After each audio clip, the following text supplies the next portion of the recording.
ngai mama nanga tonga kufa kina zaki mwa muke wa no tito ke yete mama nanga kufa kala na yo lobike umumele nga no mama pona zo sisi akona ina pesi yo papa tonton die merci bato saka ina ba mi bale wana oyeba ba ngote papa nso na ki anvi yi yo ko lobela yete bani na mukimo bino alors soki par zen oke kotanga komwa bato bapekisa ki otanga et kotanga on me conseille bato likambo par rapport à verset biblique ya Exode 20 verset 16 Bible dit que tu ne porteras jamais de faux témoignages envers ton prochain yeba ke nzambe walesa kosakate soki eza lokota okokufa okosimba Bible oyo yo okojire et que soki osala ke likambo wana soki oza na problème na bango otani komona bango par hasard okosenga pardon nzamba kolimisa mais soki osengi pardon te et que likambo wana eza ya mabe yeba ke liwa ekokanga yo toza soko déplorer biso nyonso tu yango wana ntango toye na place olobi ke est-ce que témoignage wana ndenge na lobaki ke témoignage selonga entre guillemets nazomona ngo eza témoignage moko ya solo te. Pourquoi? Parce que selon ndenge tozotalisa ba fait na babiloko nyonso tozokoma tozomona yango lukuta na sens nini. D'ailleurs soki mutu aye kopesa témoignage na ye eza makambo ya sala ki to eza vie oye avivaki d'abord un témoignage wana esengeli bato ebele bayeba na ozala édifier. Ça c'est la première des choses. Il faut bato bazala édifier pe bato ebele bayeba donc na ko sentir qu'en tout cas c'est que nzambe penza ya solo akangoli muto. D'ailleurs d'abord esengela ki même ata bato yo bayeba ki soki aza maître nganga même ata na quartier monde to bana na ba quartier na okopesa kwa exemple kwa ya ngai mama bonga yaki c'est là maman na okopesa kwa exemple kwa ya ngai ngata unazaki musulman na quartier obiso to bano vendre na veni bulungu numéro 16 na commune ngaba batu nyonso bayebi ke frère o azaki musulman batu nyonso bayebi ke ndeko Arnold azaki musulman batu nyonso bayebi ke Bobo azaki musulman na quartier bayebi na veni bayevo même ata na ba veni elandi bayebi ke tozaki ba musulman to bandaki donc ko pratiquer ba makambo etali ba fétiche donc na kata islam batu pe bayebi soki batu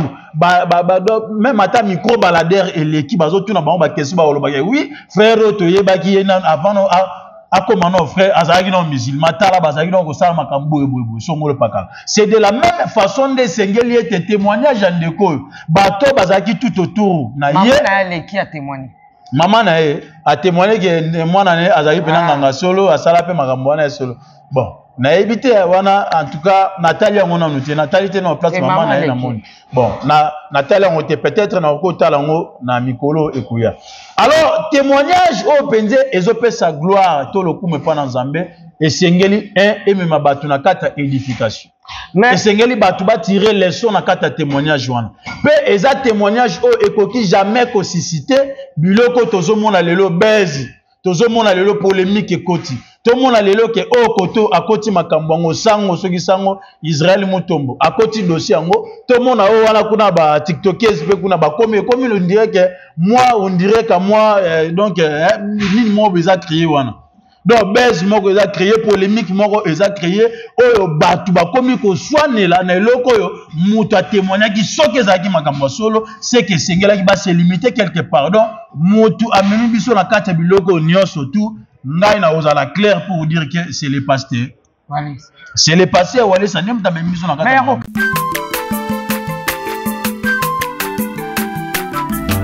Azamwana motote po akosangai abongwa ni pete po awangata Nzambe ya le Nazarien le Nazarien le Nazarien le Nazarien atako babakolaki mafuta na mosakolima lelo yayo bolingo ebateli le Nazareth lipamboli oyo emonanaka tembeni mama kandelobi koleke mapapu masopi mafuta tokokisika na elongo na Nzambe oyo babenga na makomi. Shalom et bienvenue chez Nazaréen TV avec la princesse de l'éternel Maman Tiffany Mokwa. On est ensemble, il n'y a pas de souci. Christ reste le même hier, aujourd'hui, éternellement. Bien aimés dans le Seigneur, croyez-moi que nous sommes vraiment très ravis de vous savoir que vous êtes tellement nombreux dans votre chaîne, dans notre chaîne. Donc restez branchés et abonnez-vous massivement. Je suis avec l'évangéliste Joël. C'est lui mon invité spécial du jour. Nos commandes. Juste après cet élément, nous allons dire bonjour à l'homme de Dieu. Régie, à vous.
Merci, c'est Cantique a fait plaisir énorme à tous ceux-là qui nous suivent. Papa Guy là-bas depuis l'Afrique du Sud. Pourquoi pas Nekap depuis les États-Unis, que le Seigneur te bénisse abondamment. Capi Capilos Adonix depuis l'Allemagne. À tous ceux-là qui nous aiment, Maman Dadan Dimbu depuis la Belgique.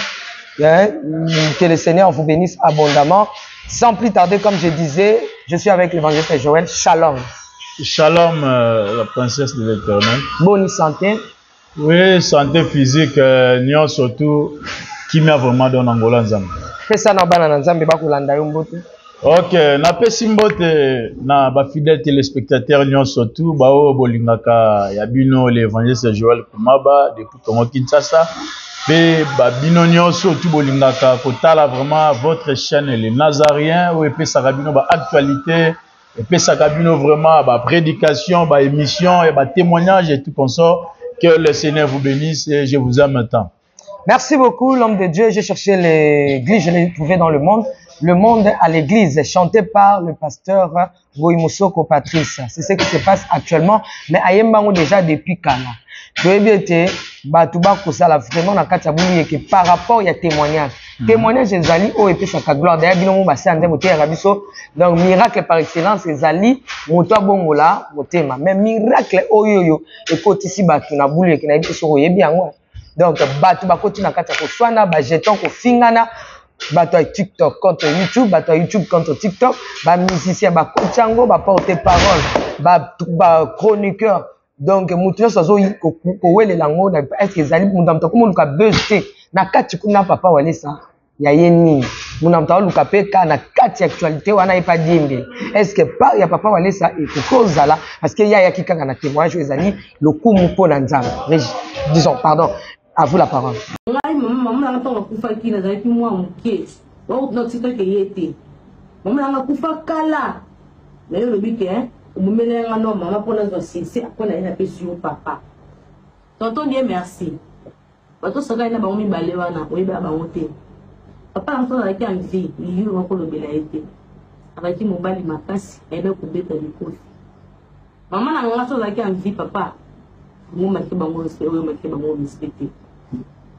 après sikoyo pasteur pe azuyo pasteur azuyo atiko likola cher pasteur ayebi ki makambo garçon azoloba akosa mais pasteur azuyo atikio oloba ke yo zanganga opesa bato mabota ukanga pe bato mabota l'église wana yana ba mama ko basali ba 20 ans 10 ans 5 ans de mariage abota raté ako siko awiki témoignage ke nganga lobi yende mutu opesa mabota akanga pe mabota so ba mama bazala ba mabota raté pasteur bako ko luka yo to bako ko luka nganga wana apesa ba mabota ubanga ta cher na nzambe donc pesi ngangalo kumu yibusa ba debele pasteur soko bulaki ke témoignage wana ekotombola lokumu ya nzambe papa nanga ebango obambi nde kombo ya nzambe ofingisi kombo na yo papa osali erreur grave osali erreur grave papa mais papa pasteur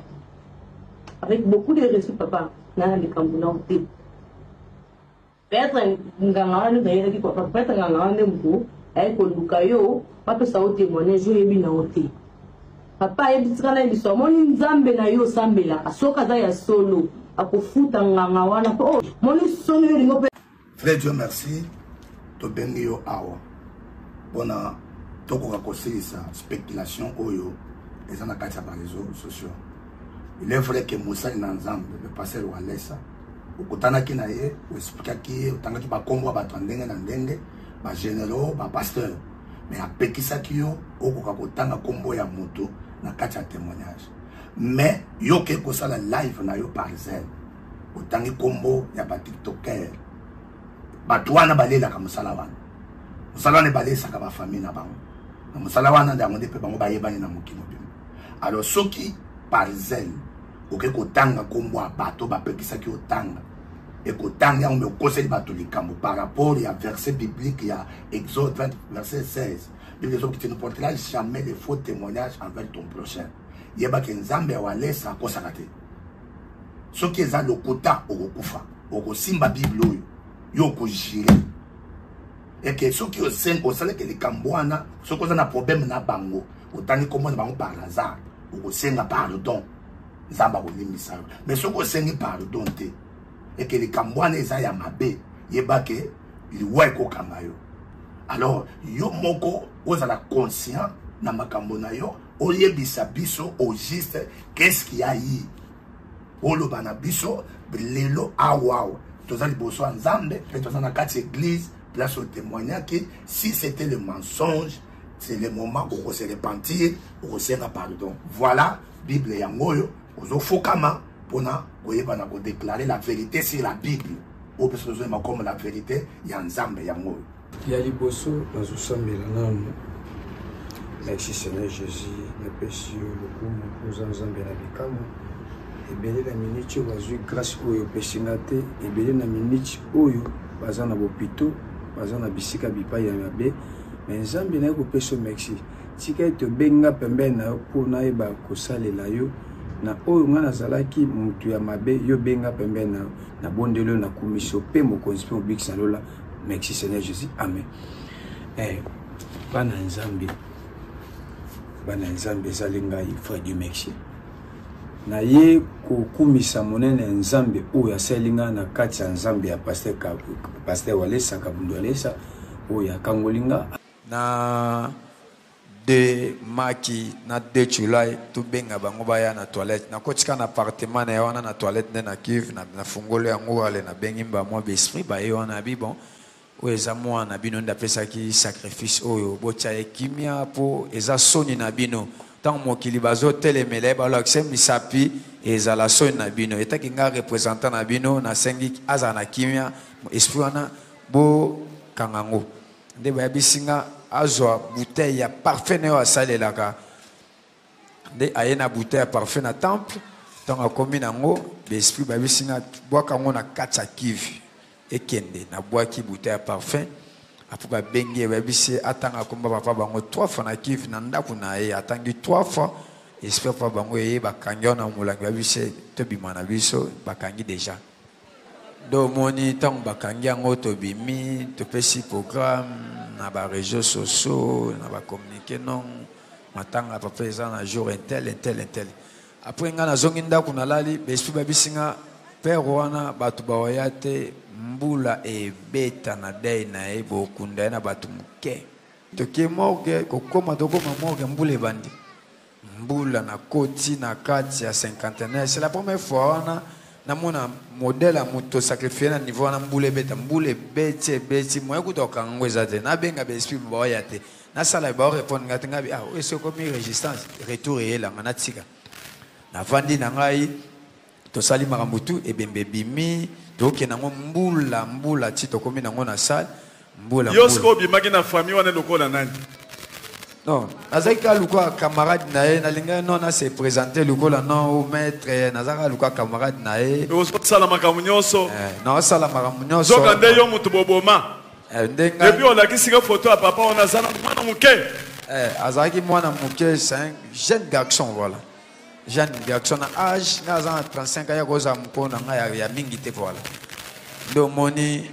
ntango toye kokoma wana ebembe mpe bimi to.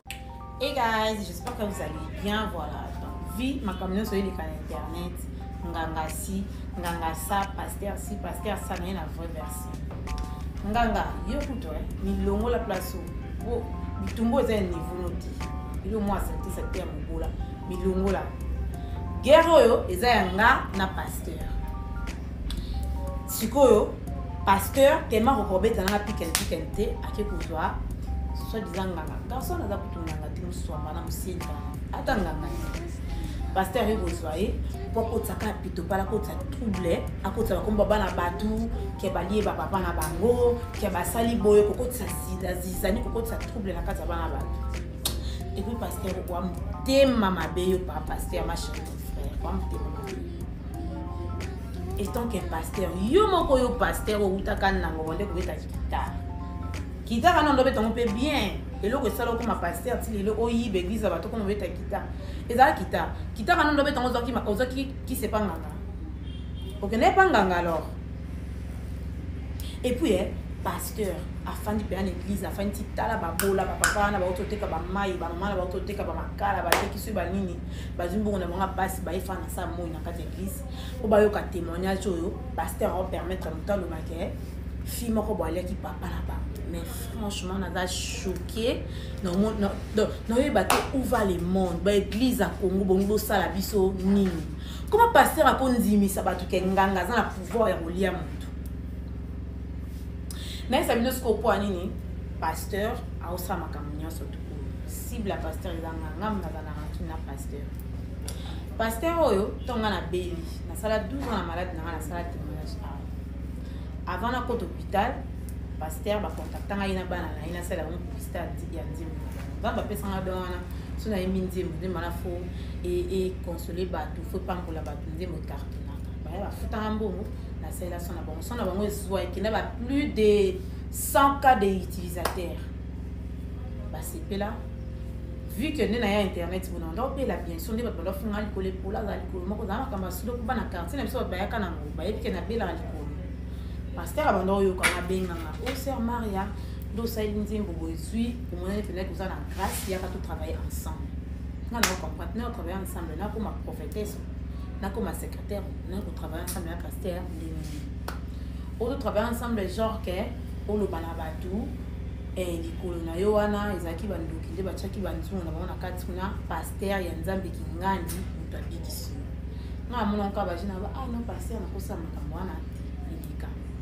après quelques jours na yezo ba problème na likolo na côté hôpital nzambe passa linga grâce à pesi ba docteur mayele nga kuna kanisa bakata nga likolo mais nzambe o ala la raté asalinga grâce basalinga opération puis likolo ngi bien likolo nga ezonga na fuma parenthèse moko nga na beli 12 ans na 12 ans na 4 ans zayo fanda na se na mona na ate na ponda na limo mais tellement nzambe aloba ke bo simba nzoto me molimo te yo moninga na kufara te soki mutakufi na mokili oyo eza nzambe mutapermetaka nzambe apesaka ye mpe mutapermetaka ye mutazwaka koma bino bokondima ke mwana koza na pouvoir yolia papa na ye moni ke oza faux pasteur tu n'es qu'un simple guitariste okomi na kipasteur na kiprophète ndenge nini omoni nzambe osimbi so touche ok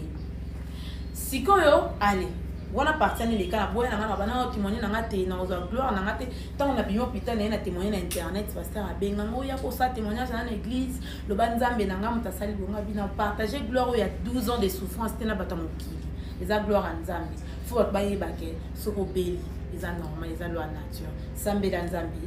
a sala au grâce et puis que no hôpital so ba soin pour bika ileka après ba mikolo mo te oleka bone kendaka na ba vacances pas chérie na ngabo comment le papa o kanga ma téléphone je ma téléphone vraie version ça que avant de voyager on doit passe na kina na muto mbili kimena sabe échographie ba na appendicite mais ça gravité na couche avion business class na voyager na koma na Dubai na saka 2 jours appendicite pendant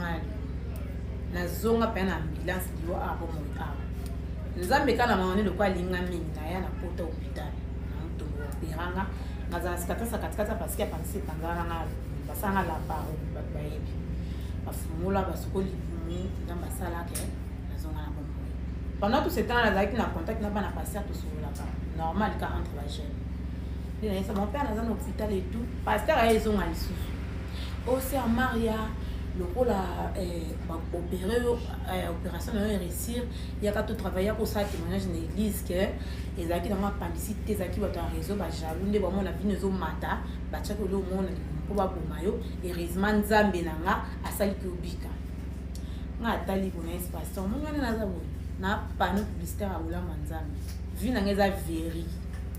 vie au bozomona na vivre eza veri et data ma mungu ate ma sukalité lititi to tchan le monde ezaka grâce à nzambe yana nkango lunzambe kala la muka sepila na ngasala ngango alors kokosa batamukilité na kokosa ba bolo te bana ba mbongo na ba mike oba ocha mabonza yozo s'enrichir ko pesa ba no ba ke poto batanga na ba école bien batana batikala ka ba bola na sala yango te na boya pasteur asa nini akotanga ranki bon place ranki na ngala pasteur yuta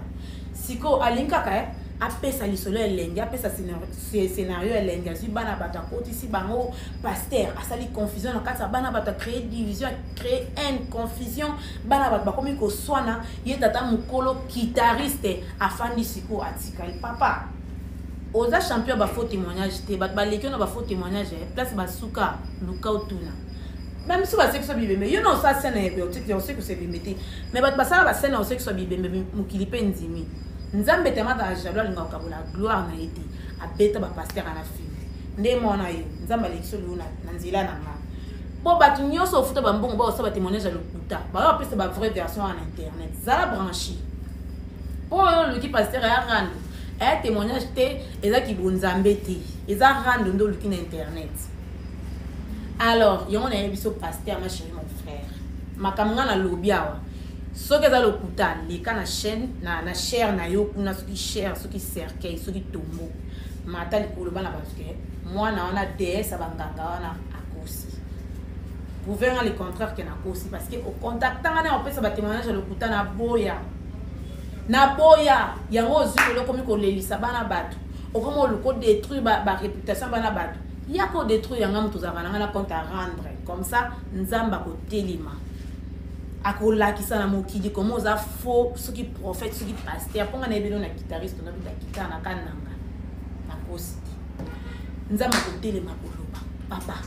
évangile ngo bokomi na ngwa bo miso to miselekete na banzuto magorodo bakiti bambetu bamuinda na banzuto abatu ekokite quel pasteur alingi célébrité ba pasteur na biso mekolo bokomi kolinga succès koleka na biso ba influenceur bolingi succès baloba nzambe ya pasteur kingani to baloba nzambe babakisi komono likolo nzambe ana zalaka te nzambe alingaka bajete olobi nzambe osuki point nzambe bakisa komba pasteur kingani ezalaka te pasteur cible na oyo oyaka tosala rando mpona spirituel vraie version yango wana batala kimia na nzambe ekotela bino bana na nzambe botika oza na baconfusion kingani nde alobai kengandi ndoki oyo kingani alia mutu aliaka mutu na mokilo aza te nzambe nde mutu adesidaka mwana moko te aza na pouvoir kolia baparent na ye soki nzambe adeside te botika otya makala moto likolo ya bana bato cible ya pasteur wana ezanga parce alingaka tonga baimmeuble atonga bandako likolo ya batémoignage onga na kosala ye nzambe pe na bolamu na ye nzambe alala te manda sata mba litoko na ye domoni confusion oyo aki kozwa nganga oyo ya salite chimuke yo kutunganga na koregle spirituellement lopo olobi ke obongoli motema ça veut dire koza supe na makambo na nzoto te tokotala nzambe ya pasteur wana kota koprotege yo na koregle spirituellement sika na regle na pasteur po pasteur ya lukindi rando pasteur osala no rando o luka no ko témoignage to salote parce que un vrai pasteur au moins ko uta mboka directement côté mal so bato un moment ko faut ka se dévoiler pour monta la normal akotika te monta o sala ba aventure na société pour oza charlatan o sala société na o china ba bola okotika monta o te mal boso a cher na yo a ndelo ba n'importe quoi et puis bozi pena temps ko filmer ou diffuser alors toko ça ali patango bien bato nyonso bapesa ba témoignage le putain église na bino bakoya kopesa ba vraie version bakoka o batambola bakoya na ba chaise roulante bakoloba ke batambola tipo bopesa bonbon yango balobaka ma chérie mon frère que la guerre commence. Ok, merci beaucoup pour la question, la princesse de l'Éternel, par rapport à Bamakambo Sotozomona. Oui, certainement, la chanson et Maman Nekonabiso, le frère Patrice Ngoïmoussoko, en tout cas, c'était tout un enseignement. Les enseignement pendant Mobimba, où Sengela qui était vraiment expérimenté,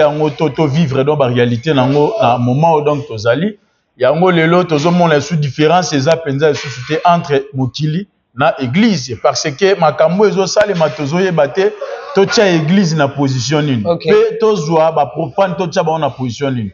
Or que l'église est là maintenant pour eyeba na ko attirer eyeba na ko benda batu eyeba na ko pesa batu sentiment ya ko salela nzambe nde tango batu baza ko s'approcher c'est par là maintenant que l'honneur et la gloire ezozonge pa na nzambe. C'est ça ce qui est important. Mais si aujourd'hui l'église est devenue comme un lieu où eza donc refoulé batu eza donc ko tia batu mise à l'écart donc eza ko chasser nde batu au lieu batu baya mais église est comme donc ko bengana déjà batu bien avant siko tango église ezo bengana batu est-ce que eza mission o nzambe ayaki na don na sena mo Jésus-Christ avait une mission, c'était de faire quoi? De sauver les âmes.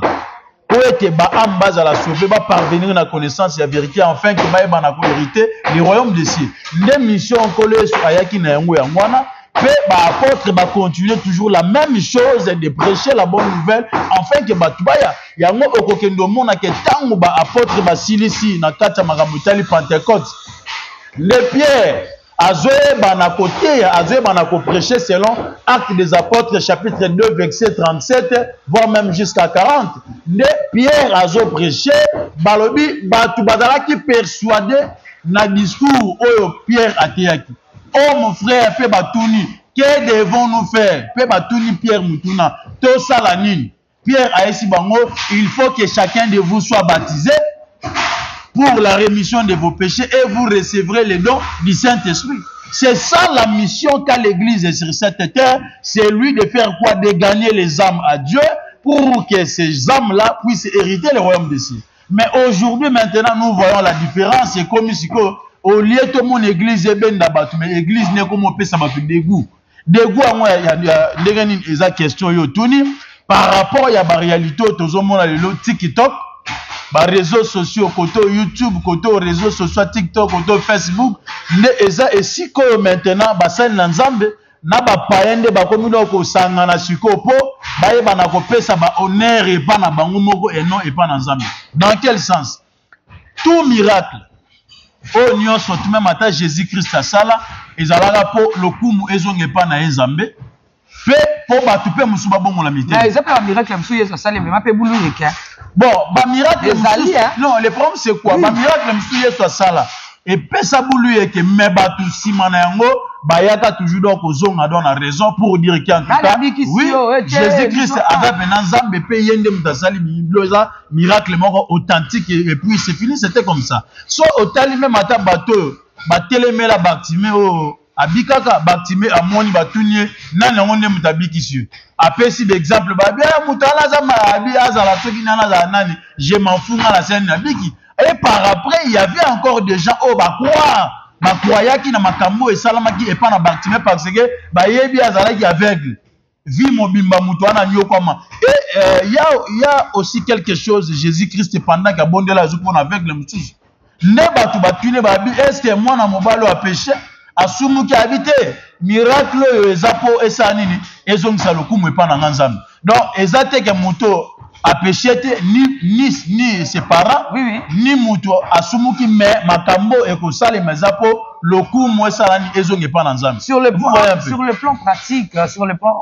pratique tozo mona sango akoti na bulu yeke na ndeko Maria kaka na likambo ya papa nganga ememi batu tout le monde peut ndeko na biso de l'autre côté bato apoto pe bakoti donc et community pour soigner na on a sur est-ce que par ya papa wale sa responsabilité za na kati par ya papa wale sa ya responsabilité za na kati pourquoi aza na part ya responsabilité pendant que oza un conducteur pendant que yazo lobaté hein oui même si il ne parle pas mais ce qu'il a posé comme acte à travers les témoignages de ces frères-là, ne yango et suscité babiloko nyonso. Et suscité buzz nyonso tout d'autres. Zomona ba polémique et comme au koto ba soana donc au moni ke batu musu donc ba sali récupération, il y a message soit il y a témoignage ou bimangi na carte église naye, ne ememi batu nyonso tout ba kota dans la carte distraction. Siko pas il y a responsabilité les acquis dans un niveau ni. En tant que conducteur, un visionnaire c'est celui au azoe bandengeni ne sengeni aye banako gérer bateau nyonso nzamba pesi. Parce que la Bible est dans les livres de Deutéronome qu'un sacrificateur doit avoir trois choses, c'est-à-dire l'épaule, l'estomac, la mâchoire ainsi que l'estomac. Pourquoi Mosè Nzambe Singala ça donne trois choses? L'épaule qui veut dire la responsabilité, l'autorité, la charge. On Nzamba peso il faut gérer charge. La deuxième des choses, la mâchoire, il faut maloba, verbe, il faut ça. Puis la troisième des choses, l'estomac, donc c'est-à-dire, il faut garder ma makambo, secret, il faut au bombardier. En tant que leader, en tant que conducteur, Oye Azali, et Sengela qui d'ailleurs, ce n'était pas le moment. Ne aye banagole que ça soit disant ceux qui penganga. Soit pas penganga, solo so penganga pe, ya le kuta en tout cas, donc na tchauno entre guillemets. Parce que biloko yango nazomona compliqué. Donc nazo douter voir même attendre un témoignage yango parce que clair et non il y a trop d'ambiguïté dans ce qui concerne cette affaire. On douter là na niveau ni. Oui, na go douter là on donne na goya. Oui. Na goya pour na expliquer pour na ni don naza go douter. Alors, les pasteurs devraient faire quelque chose dans quel sens? Tant on moni mutu aye ko pesa témoignage. Dans un témoignage, il y a aussi des secrets, il y a des vérités qui sortent dans un témoignage pendant que Moutazo témoigne. Puis en plus, les frères Azolo Baka Azakinganga, pendant que Moutou Azanganga, soit un ancien féticheur, et Zala Bamakambo et Beleo ya Sala et Bebisa Bavia Bat. Soit Aboma Batu, soit à Sala Batu Bamabe. Maintenant, Biloko wana appuyé Banakolo Baba, vérité, on a quatre en face, il y a pasteur et Sili et Sukeri Bango. Mais dans ma kamwetali koya ko loba sur le plan ya mamwetali public, il faut azala na ba réserve moko o esengeli batali saye ke tala témoignage et sala makabu tala biloko boza secret tala biloko boye ba bisango te loba ka d'une manière générale pour que batu ba comprendre que mabeza. Mais tango siko bozo pousser mutu aya ko pesa témoignage po abanda ko cibler to abanda no ko citer ba kombo batu to atanga ke tala événement au récemment salami boy papa mo po batu no suba yebi ke papa ya soki chacha awutaki Angola ayaki ayebi na ko tala bana na ye après avoir ko zonga nde papa kufi donc nganga wana za ko affirmer ke yende mutabomi papa ya Serwan. Est-ce que cause ce problème dans la famille? Oui, effectivement, et qui cause non, et qui mais déjà ça donne un problème. Si la famille est une famille au baïbino mi beko baïbino ba droit et seigneur baïba na ko poursuivre nganawana, baïba na ko mettre dans la disposition de la justice. Pourquoi? Parce que azoya ko affirmer que mutu que papa na kufi yende mutabomi.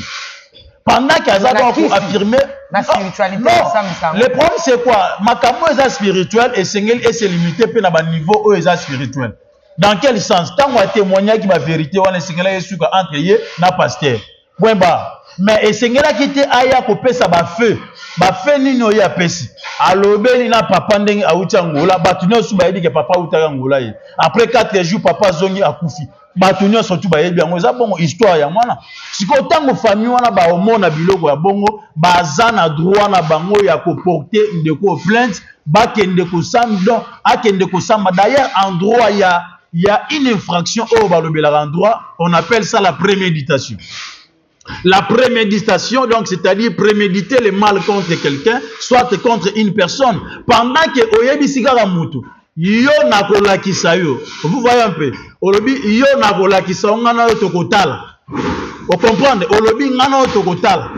Olobi teke nazobo mo, mais olobi ngana yo tokotala. So Moutou Ayebi Libeko a kokendo porté plainte. Pourquoi? Parce que olobi, cette personne s'est prémédité contre moi en disant que tokotala. C'est que ceux qui liwa et comme lobby yé, ceux qui n'a sali accident lobby c'est que yé, ceux qui lobby n'a lié et l'or moi ya ma ben a vu poison c'est que yé, parce que c'est toute une infraction. De la même façon, nande koyo, tant on sali prononciation donc déclaration on a que papa wana bisonde batuto lié to bomi papa automatiquement c'est là à la poursuivi na niveau de justice pour aza ko affirmer que yé nem ta bomi papa. Merci, faut c'était un témoignage selon yo. Ils ont un niveau. Bon, fausseté, il y a témoignage selon Gaï, selon les dans la zone, comme moi, Basouk c'est belé, n'engé batumsus, donc Bazolo Belake, non, n'écoute soit disant Ganga, après avoir Bamatanga, soit disant Ganga, parce que Tisco dans la zone, on a pas clarté, parce que Mouto a bon la motema, et c'est avant dans la carte enseignement pour Bible et zo petit ça, na nouveau converti, bah, no PC, ba charge, moi, bambamo directement. Eza iloko pasteur esengela sala soki ya solo azalaki pendanga ngapena un ancien nganga esengela vendre azwa nano enseignement parce que ce jour-là j'avais expliqué concernant les témoignages de Fou de Gadarénien. Fou de Gadarénien avait représenté 5 signes de la délivrance. Dans ces 5 signes-là, Bamon Yaliboso Azalaki assis, Yamin Bale Azalaki vêti, Yamin Satou, Azongi na bon sens naye.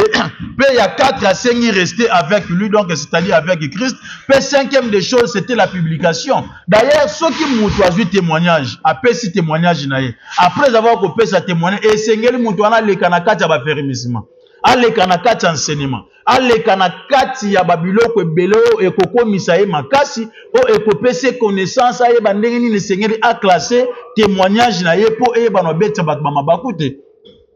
Siko tangu batunde tokoya ko remarquer que epana ndeko soit disant nganga bongoli motema biso nde bato tozaki tout soit bato bazaki tout na ye soit bato bayebaki na quartier na veni na lopango to partout nde bato wana bakoya komona ya liboso ya solo ngango azasi. Donc c'est qu'à vandi dans la kati ya enseignement ya mibale ba omona nganga aza veti tangu ba omona ya nganga aza veti c'est que aladi pendant kole sumasia pe ya misatu bat ba omona gazongi na bon sens c'est-à-dire atiki pendant ki nganga na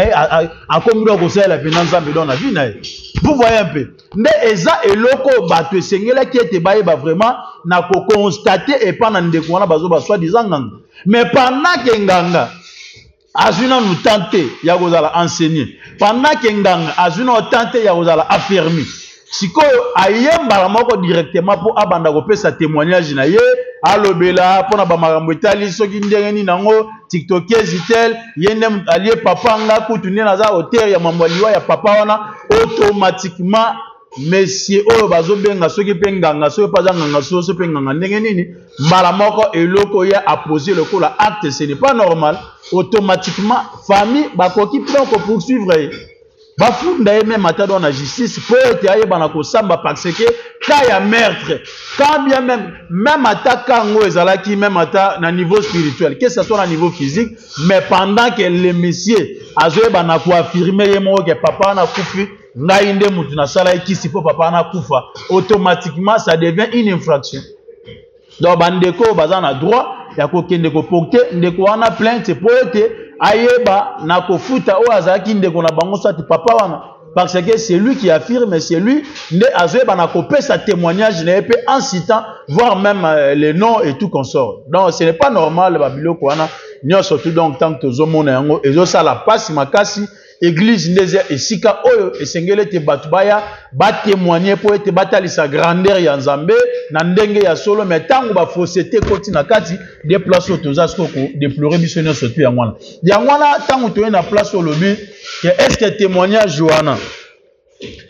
ndenge na lobaki que témoignage selonga entre guillemets nazo monango eza témoignage mo ya solo te pourquoi parce que selon ndenge tozotalisa ba fait na babiloko nyonso tozokoma tozomona yango lukuta na sens nini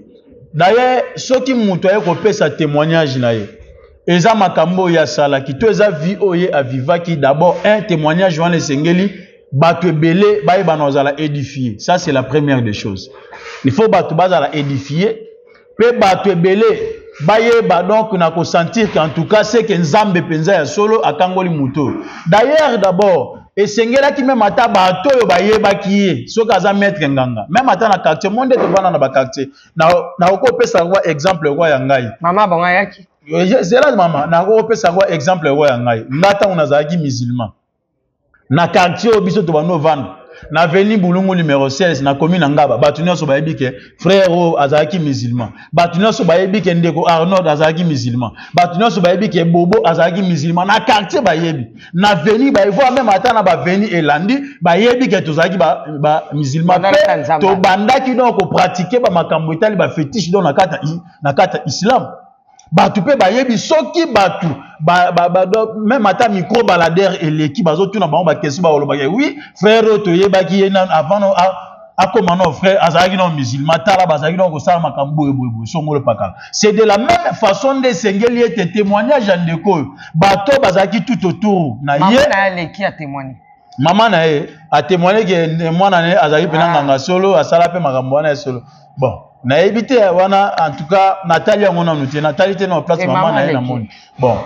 Natalia ngote peut-être na okota lango na mikolo ekuya alors témoignage au penze ezopesa gloire to lokume pa na Nzambe esengeli emema batu na kata édification mais esengeli batu ba tirer leçon na kata témoignage wana pe eza témoignage o ekoki jamais ko susciter biloko tozomona lelo bezi tozomona lelo polémique ekoti tout le monde a lelo ke o koto akoti makambo ngo sango soki sango Israël mutombo akoti dossier ngo tout le monde a wana kuna ba tiktokers pe kuna ba comme on dirait que moi donc ni mo beza créé wana donc base moko eza créé polémique moko eza créé oyo batu ba komi ko swanela na eloko yo mutu a témoigner ki soki ezaki makambo solo c'est que sengela ki ba se limiter quelque part donc mutu amemi biso na kati biloko nyonso tout ngai na ozala clair pour dire que c'est les pasteurs c'est les pasteurs wale ça nem ta même mission na kati mais quand eza ke nganga il pas so répondre bato mais bandeko ya ba disons bato église ya pasteur balobi boy waza na preuve ata moko ki pasteur abengai a négocier parce que ndeko Mario landaki alobi yango na mungongo ya CT munoko ne pesa ki na poche te ezaki sur place na munoko ne ezaki na munoko langue ne pesa na kati ta biso pa banda alobi ke bazo welela parce que pasteur ayaki kolukaye pour que ba a témoigner pour la mambo le colonna et ndenge bebaki wana ke akeno lo baki ba ndinde mutu à partir wana nde problème ekota ye na pasteur nde bandeko ya papa wale se balobi ke zomba église ba frère musu balobi ke ba ya na ba preuve mutu aza aya ke preuve papa komela ye aya na est que procédure wana pe bango ba jui pour na kosukisa makambo eza malamu. Alors merci beaucoup omoni tango tokomi ko vivre ba biloko ya boye c'est que en tout cas pour nanga nazomono déjà nous courons vers la fin parce que ba réalité o eza ba réalité moko ezo ça la passe makasi parce que Maria Tumba o wana tozo benga Maria azano païen aza chrétienté aza païen. Parce que pendant que yo pasteur au côté na kati ya ba distraction automatiquement batu pe bazan la droit ba yeba na ko salir yo po OK donc ko toucher ba biloko oyo esengela peut-être tika d'une manière secrète mais yo tango bimisi yango automatiquement lokola bango eza ekiri na bango ba tiktokers bango nde ba don bazo sala ba succès ba kombo na bango tututu e panzana ba yebi don bango bazana cop wala siko ye lokola nganga amibimisi azanganga nde ya ba tiktokers automatiquement ndenga kenda do kopesa témoignage wana kuna do ezo concerné ba tiktokers na ba tiktoker nyonso tout que c'est que lokola ndeko alobi ke ya aza nganga na biso c'est que bango pe faut ba ya kopesa ba point de vue na bango par rapport ya oyo ya pesa wa témoignage et loko ce que ya mabeto zoboya et pas na basai na nzambe zanini yo kato pesa vexé na mokanda 1 Pierre chapitre 2 verset 12 na bandika na verset 12 Abandonné la verset 12, 1 Pierre chapitre 2 verset 12, la Bible dit ayez au milieu des païens une bonne conduite. Bozala na katikati ba pagano na etamboli moko ya malam. Afin que la même où il vous calomnie, comme si vous étiez des malfaiteurs, il remarque vos bonnes œuvres. Malobi bozala na conduite ya malamu na katikati ba pagano. Kake siko ba banda ko finga bino. Ndeka ke sika wana bango ba no komona ke ya solo penza bino bozo ba na ko pratiquer ba bonnes œuvres nde ezeloko eko pousser bango ba mona ke en tout cas c'est lui ici aye ba na ko sala nzambe don na ndenga solo biso pe photo sa nini to kende pa ne poto bongo na mutima ngai selo ngai soki ezaki makambo solo ke nganga wana penza pesa témoignage ya solo eloko nino esengela basala na pasteur po makelelo nyonso ebimate sagesse bango ba na basala elinga ezani tanganga pesi témoignage à silisi pasteur atunie mutu oyo obumaki papa na bango bosaya kwa peza nani atangi kombo ndenge badina su bazolo basoki pe chacha soki nani atangi kombo ça va chacha est-ce que oza d'accord to benga chacha wana ya poto solola na ye enfin que amona ke yo ngango yo muto pesa ke bakisi obongoli motema tango akomona ke yo za oyedo akobongo na motema otubeli otiki makambo wana ça peut aussi lui influencer ye pasa nini atika balinga basa la sagesse wana sans pour autant nganga ayebiseka nazabi kota pasteur abenge kaka ndenge basala ka cop na bango abenge do na ba façon na ke maya yaka boye soso maya soki chacha yaka place boye en tout cas to kutana ngano il faut to sa eloko mongo boye on comprend ce que c'est la sagesse wana bengi bakutani fara na ena pasteur alobi liboso pasteur et pasteur tala témoignage na ebisaki o ke ngai nde mutu na bomaki papa na bango serango ye mais on comprend ce qui sert à ça devant pasteur et que makamoni zaki makamo ezalaki vrai le Seigneur pouvait aussi se manifester pour être ndeko wana pe akota na kati ya même domaine ya repentance atala ke nganga o to travailler na ye atiki na ye makambo ngo kindo atiki kisa tiki akwa bonga isiko na demereka na kati ya kisio c'est que ngape fo na sali na bongo na motema le dossier allait être donc clos pe elinga ke ya même ata dans na réseaux sociaux. De la même façon, les chachawana, serwana, chachawana, alingaka sala siko musala ya un évangéliste, c'est-à-dire a kende ko évangéliser par na batiktokezi mususu. Ayi ça peut do bande ko la musu en tout cas tala na kati ya musalo to salaka. Nganga wana ye wana sen abongo motema ngape na kende kuna na bongo na ngape motema kopo eza kopo mabe. Tika to tika nzelo to kendo sela nzambe. Nde elingaka ezala loko linga pesa lokumu. Tolinga to mona ke tiktokezi boy abongoli motema akomi na yeko sambela gloire à Dieu wana kuna bongoli motema awomo sambela donc ezande bongo va wana linga yekota place pena tolinga to mona en tout cas gloire ya nzambe penze kitaki pe bandeko babongoli pena mitema na ndenga solo mais tango ekomi ko susciter babiloko nyonso tout automatiquement eza eloko ezo faire plonger batu na kati ya distraction. Mais l'homme de Dieu tozo kita na motuna est-ce que na mukola lelo batu oyo basala nzamba itisa bana ba miracle pe ba lobby te po yesu moi bandolo babi na sali miracle me koloba la mais koloba te bato wana bazala lisusu te to batikana na l'église mike po l'église nyonso minene lelo ne babenga ngona bomoto po etondisa bato moindre nzinza ningani bato bayeba puku abimi na kati ya nzete bato bayeba. Est-ce que c'est Dieu qui va avoir la gloire ou bien ça va gloire na biso mo bato yango siko eloko na koko ebiso mama ba miracle tina moya lelo ezo sale batu bazobika pe ezana bato bayaka na bango lokwa ba Nicodème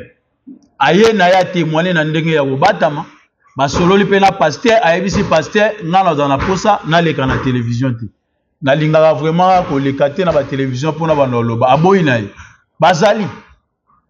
vous comprendre ndeti lokwa bato mususu na ko pesa exemple lokwa témoignage do na pesa ya mwana o akomaki autiste mwana ya âge à 7 ans comme autiste na niveau ya États-Unis d'Amérique mais mwana wana bika na laksa ko voir même ata dans ba vidéo mais maman na ye aboya na ye ko pesa témoignage to banda do ko lexa tala nga mama boya mwana boya tala na sala ki boya eza na ngo réservé eza garder etikala na ngo d'une manière secrète ngai pe mosala na nzambe na zado na ba vidéo mais na lekisa yango te pourquoi na lekisa yango te po mukolo mwana aboyi na ye apesa témoignage ko nga mosala nzambe na oya pona ba lekisa ba vidéo non dans ce que tu tout mal exemple on doit ko pousser ba sel na nzambe ozo comprendre donc yango ozo mona ke eza sikona ba problème mususu eza ko se poser eza ke ba sel na nzambe pe musu balingi base balingi place oya za bato ba senti ke so pe nzambe basali la ka ye nzambe basaka ke pa na ye fo bato ka ba simanzela ba kende ka kuna pa na ye siko po aye ba dona komi bimisa bongo yango il faut bazwa ba témoignage mususu même ata eza nango traité te ata témoignage wana ba 8 ans ya ko étudier yango te ba examiner yango te mbala moko pa bazwa bwa dans les réseaux sociaux po et ça la ka polémique po ka bato ka ba mona ki kuna pe nzambe bazala ngana ko peso exemple tozalaka toutaka ko assister ba makambo esalamaka ya Edingo akenda kuna ebikota papa na biso Kabundu Alessa en tout cas je l'aime beaucoup aza penza papa po na biso mais Edingo akendaka kuna alobi soki nga na tiki kinganga lelo na tiki kikachi na obanda ko vivre ndenge nini question Edingo tuna batuna suba yebiango pasteur Walesa ayebise yo za évangéliste zelala na laksa ndenge okobanda ko vivre bazui panier bacheli abengi bandiminution église ba cotiser mbongo sur place Edingo azwa $2000 na kills Edingo akamwa mbongo ebele sekese abi omoni faso fufu bandobika ngolo bani pala ozomona siko babiloko siko Edingo oyo akendaka po abongola motema balakisi pe na ndenge sengela banda ko vivre tango azokoma kosala nzambe azui pe mbongo na kati église batinos pe do batalango siko lelo Edingo aza atika catch a continuer à sous catch na après avoir consisté pas na ebongo et l'équipe a quelque temps Edingo yona a matini nkamba akene nkamba kuna bikota simo kimbangu sope kiangani soki nani akene bikota sa divinité afuka melisa divinité kuna sali ba makabune sili a Yesu ko zonga en force pour na ba mamune ya catch azongela catch na eti lelo Edingo azaka na catch azokende loko kufa ti siko azaka na babiloko na yewa siko témoignage Edingo apesaki na ndenge balakisaki ndenge sengela vivre lelo siko tozala c'est pour cela tango siko tozoloba yango don na lobaki entre guillemets nazomona témoignage ya ndeko eza na makambo mo eza makambo solo te pourquoi po na ngai nazomona bandeko pe musu baleka wana toujours na même chose Edingo kutata nganga kutu aleki même ata oyo aleki ku même ata sope nganga chacha vous comprenez et ça va succès et ça va succès tambola penda Edingo bongoli motema akomi na donc osambela ayepe moi semaine on peut prier Edingo pa ko mo sambela mais suka nango Edingo ye ozomona siko eza ba biloko ndetse kwa la 40e nganga je pense to tiko assister na yebi wa sope akomi na 40e nganga babi soki pe sope 3e to 4e na yebite Tochi suko a assister susu na eloko moko nganga pe mususu ye wana mo nani yango ayebite ke na kati ya Kongo mo azaka ndoki nganga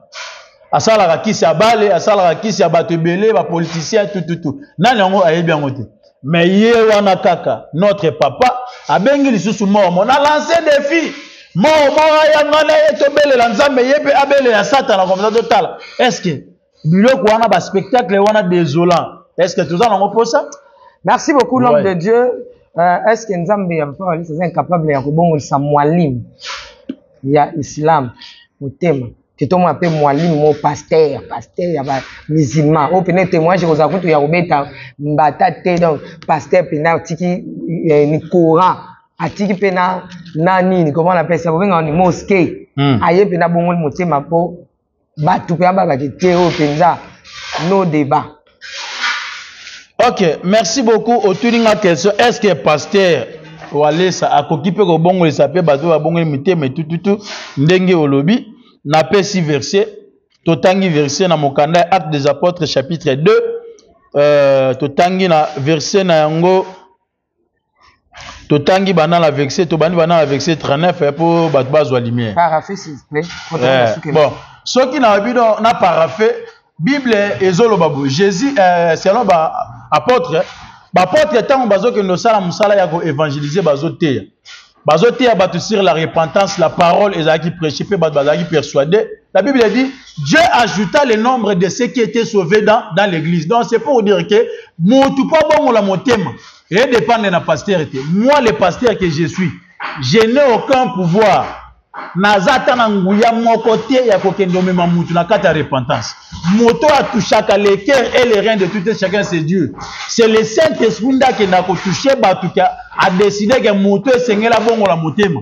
Ngai l'homme de Dieu na osala ga musala nanga, c'est-à-dire pour pratiquer ba bonnes œuvres, prêcher la bonne nouvelle du royaume, koyeba na koti à la vérité, mais à travers cette vérité là maintenant le Seigneur va se manifester selon sa souveraineté, selon sa volonté parfaite. Ya kokende ko toucher mitema ya batu à travers message ya ngate, parce que ce que nous prêchons ce n'est pas pour nous. Cette parole, ce n'est pas pour nous, mais c'est la parole de Dieu. Ndeto ya kaka poto salaka musala ya kopie ya ngwe pa batu. Ndekolo nzambe akozwa liloba na ye avandisi yango na kata mutu et toucher mutu nda bendi mutu ana poisa abongola mutema. Pasteur wale sazana nguya moko te ya kobongolisa mutu mutema selon ye. Mutu abongolisa batu mitema eza nzambe yemo à travers le Saint-Esprit point barre. Mais soyo komo sala eloko na makasi na yo nde place isko nzambe azala suti ya ngwana. Merci l'homme de Dieu to comme na suka trois analyses bat basali. Na suka lobi ke papa azopesa mbongo, l'évangéliste azopesa mbongo pour na batamba ya témoigner. Ya ba témoigner j'ai malokuta. Misu basali analyse balobi ke ezali batia yebi na été. C'est kazali groupe mo ba timo boye bazo tindela baza ko infiltrer leye batu. Kende kuna mbongo ndenge mama abimisaka bwa kaka ba omona ke mbongo za kuna babi ke baz komi ko infiltrer leye batu amabe. Ba kozwa mutu ba ese omoni kuna mbongo eza. Kende kaka lubaka obongo motema après so ba pesi mbongo no obimana okozwa mbongo kota. Batu misusu peza balobi ke ezali groupe moko soit baza l'église o bazo sala mabiloko wana loka ba yike papa sa mbongo pour ba flataka ye bazo memelaka ye ba selon yo. Bon selon ngai place wana eza clarté yango moni balobaka ke soki eloko ezotambola mabe na kati ya ndako place papa na maman baza soki makambo ezotambola te responsabilité ba ndo tchame pana et pas papa o aza responsable ba bige papa nde mutu aza responsable c'est que ye azo salaka ba laisser aller na kati ya ndako. OK o aza responsable musala na salaka nini ayebaka na ko vérifier ayebaka na ko assumer ba responsabilité ya ko sala contrôle suivi ya ba ona sotaza na bango pembe. De la même façon Jésus-Christ tant avanda dona ba disciple abanda ko landela ba misala na bango moko nde azotinda ba ona nde pe no bazo sala. De la même façon ye lokola aza visionnaire nde esengeli ayeba na ko étudier ba nani azana bango pembe. Est-ce que baza malamu to baza mabe soki eza bango bazo sala cop bato wana bazo zwa mbongo wana wapi? Est-ce que nga soki naza moi n'est pas na papa na nga na kati église nazo travailler nakende ko zwa mutu pona sala miracle ya lukuta na futa ke mbongo siko mbongo nga na ko bana ofuta bato wana pona yaka na bango babiloko ane sala ma nazo zwa ngo wapi? Donc soki bongo seke tolo ba ke pasteur aza entouré na bato mabe c'est que yepé automatiquement c'est aza pe mutu ya mabe. Merci, nous sommes arrivés à la fin. Lilo bana suka et puis numéro attention. Bon, lilo balanga ya suko na ko ebisa bana na nzambe nyonso za que nous sommes pendant le temps de la fin. Bozo mona ba distraction ya bandenge nyonso tu ndenge ezoyeba na ko salema presque partout batu nyonso tu baza vraiment saisi na ba message na ba polémique na ba biloko nyonso tout ça ce n'est pas le temps ya ko se livrer na kati ya ba futilité. C'est le temps ya ko yeba na ko méditer la parole ya ko demeurer dans une vie de prière et de jeûne et voire même de sacrifice parce que bientôt là le Seigneur sera venu. Yango ba chrétien bo bimana kati ya ba distraction nyonso. Bobi manakati ya ba non et pas na ba prophète ya ba mankiona. Bobi ma et pas na ba prophète nyonso tout bazoe bana ko prêcher la bonne nouvelle du royaume te. bobi maepana batunyon surtout o bazwe bana ko pratiquer babilo ya bakabal div. En tout cas, ekozala malamu mingi soki botiki batuana pour ete boye bana ko se conformer aux saintes écritures, voire même ceux qui y soyez les lotolobi beaucoup bana ko hériter royaume des cieux. Mon numéro de téléphone c'est plus 243 80 86 66 327 plus 243 80 86 66 327. Appelez-moi et nakoye bana ko orienter yo ko peso ba directive ou esengeli et le Seigneur va se manifester. Je vous aime beaucoup. Pour moi, je vous dis bye bye. Que le Seigneur vous bénisse. Ciao.